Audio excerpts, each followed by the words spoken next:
in the name of God, the most compassionate, the most merciful.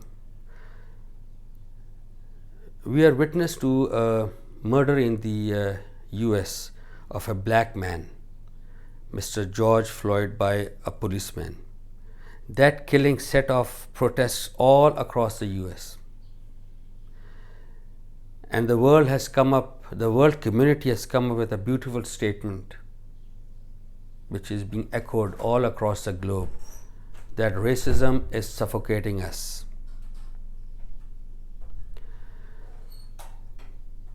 One would have thought the Americans took pride in this statement, that innocent till proven guilty. It didn't happen this time. It's quite unfortunate.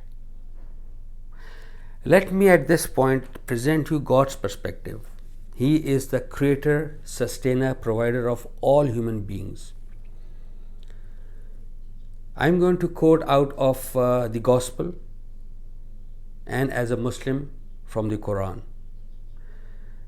God says in the book of Mark, chapter 12, verse 33, beautiful statement. It says to love Him with all your heart, with all your understanding, with all your strength, and to love your neighbor more than all burnt offerings and sacrifices. I unquote.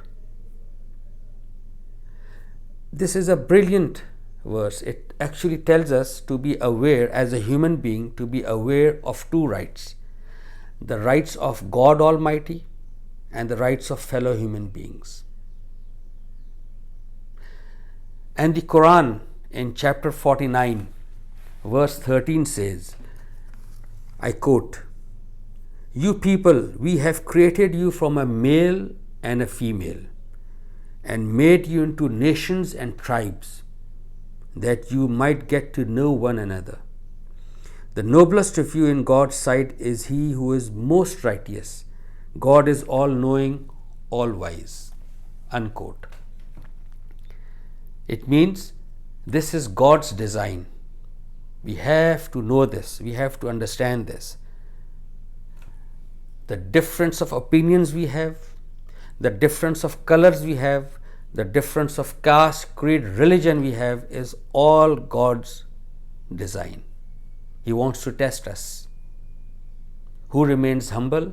Who remains righteous? Who does not exude an arrogant demeanor in his behavior?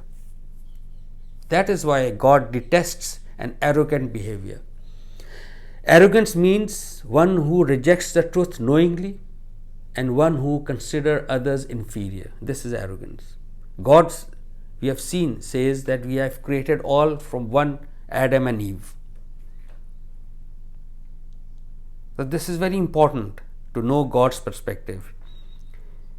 Even in the United Nations Charter in 1948, post Second World War, the United Nations has this in the Charter, that all human beings shall be treated equally. They're all equal, regardless of their race, their color, their caste, their creed, their sexual orientation, their disabilities, their age. So the world recognizes this. And this is the 21st century we are living in. We have to rise above this white supremacy and white supremacist mindset, or any mindset in which one feels superior to others. It can be on the basis of color, caste, your religion, your mental abilities. God doesn't like that. It is God's design actually that is to be understood. This is God's perspective. And who is closest to God? Who confines himself or herself within the precincts of God's expectations. He says, do not kill, we shall not kill. He says, do not rape, we shall not rape. He says, do not spread chaos and anarchy on the face of the earth, we shall not create chaos and anarchy. We shall not lie, we shall not cheat. We shall remain humble. We shall love our neighbors. These are being aware of God's precincts. Even an American Mr. Martin Luther King Jr. came up with a great speech in 1960 that I have a dream, which I quote, I have a dream where my 4 little children shall not be judged by the color of their skin, but by the content of their character. I have a dream, I unquote. Beautiful. And we have seen, the world has seen, that America elected a black president, Mr. Obama, twice for 2 consecutive terms. This shows the diversity, the depth of diversity of the American society. So this incident is very unfortunate. And let me point out here another act which is as deplorable, as intolerable, as condemnable as the incident itself. The looting and arson that is taking place. That is as bad and as deplorable as the incident itself. And God says in chapter 4 in the Qur'an, in verse 29, that you are not allowed to consume each other's wealth unjustly, without consent. It's not allowed.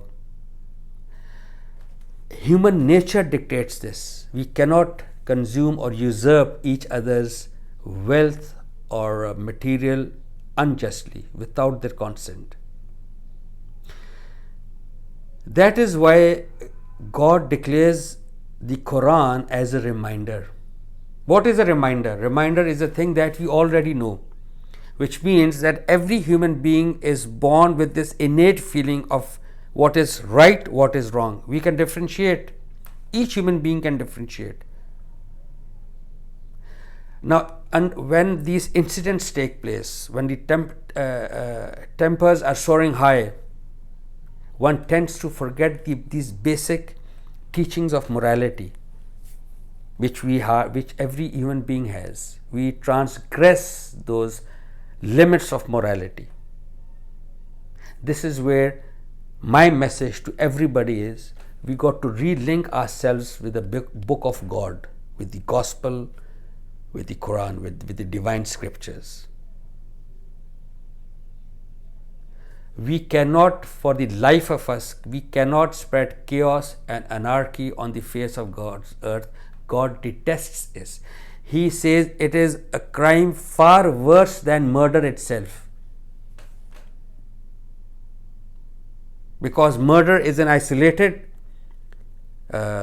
incident. In this chaos and anarchy, the whole country is under unrest now. So my message would be, so let's start healing, the process of healing. Let's not wait for the higher ups, for the clergy to come up with healing statements. We are all masters of our own destiny. Let's start healing. Let's start loving our neighbors again. Let's stop this looting and arson in God's name. And let me tell you one thing. We all know George Floyd's no murder, no killing goes in vain. A time will come.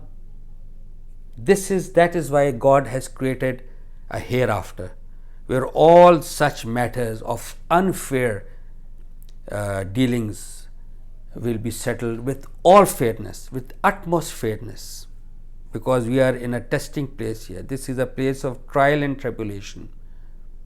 So George Floyd's murder shall not go in vain, rest assured. So I have come to you to present you God's perspective and to make myself and everybody relink with God's message and remember those basic tenets of morality, and let's start healing each other.